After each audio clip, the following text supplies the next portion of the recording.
Good morning, everyone. Paulo here.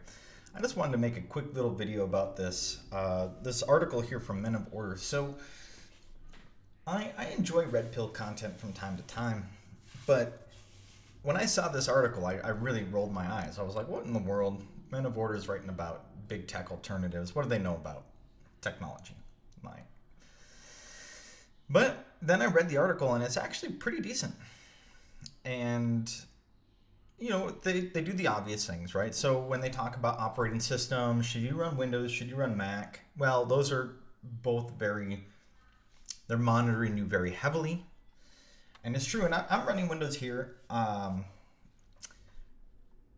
made other videos discussing that, why I'm not running Linux right now on this computer. Linux is a great operating system. It does do many things well.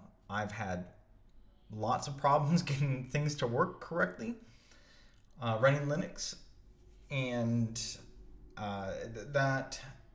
that's in regards to specifically content creation. Like a lot of the recording and editing and stuff, it just worked better in Windows. Some things. So, but if you're not doing that, I mean, I ran Linux for years.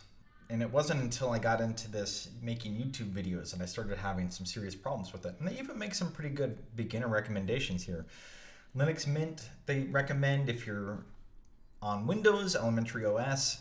And the reason they recommend Linux Mint is because the layout, the UI, is going to be much more similar to Windows, and Elementary OS has a layout that's very similar to Macintosh.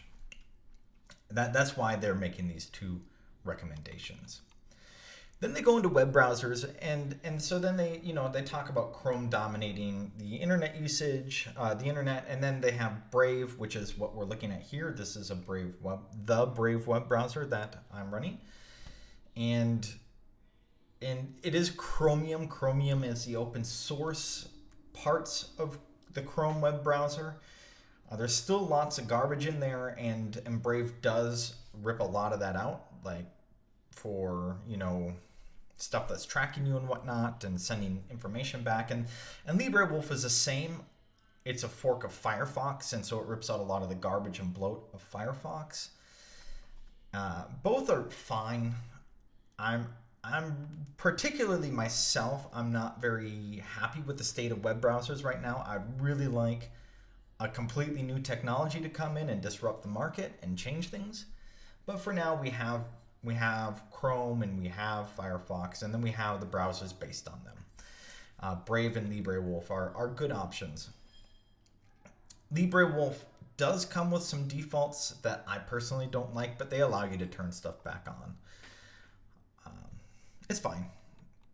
These are fine options. Browsers are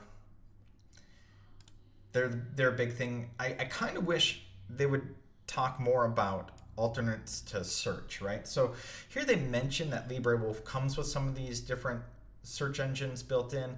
Personally, I run DuckDuckGo for everything. It seems to work fine. I know DuckDuckGo has support of some leftist stuff.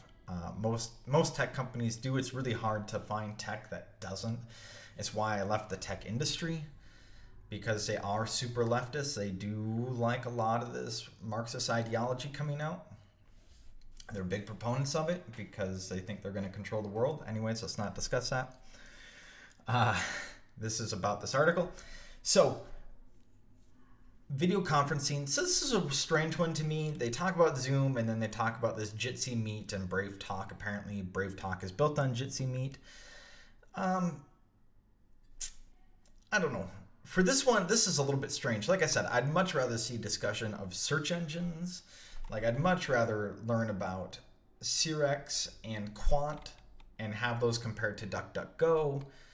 And then, of course, there's always Google, right? I mean, they're synonymous with search. And maybe even an email section, right? I use Proton VPN, and they do mention VPNs down here. I use Proton Mail and Proton VPN. I do pay for it. I like them very much. Proton has come under fire because they've given information to federal agencies. So, yes, you are at least masking yourself with a VPN. You're at least masking yourself from your ISP. Like your ISP doesn't know where you're browsing because all of your communication is through the VPN.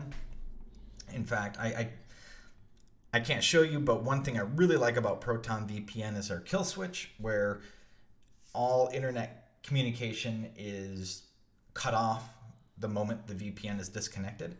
So I really like that feature, and I use it on my phone, I use it on my computer. I do all my traffic through the VPN. I don't let any traffic go out through my ISP, other than when I install the operating system and I get it set up, right? I download Proton, and then all my browsing is done without my ISP being the knowing where I'm going and doing everything.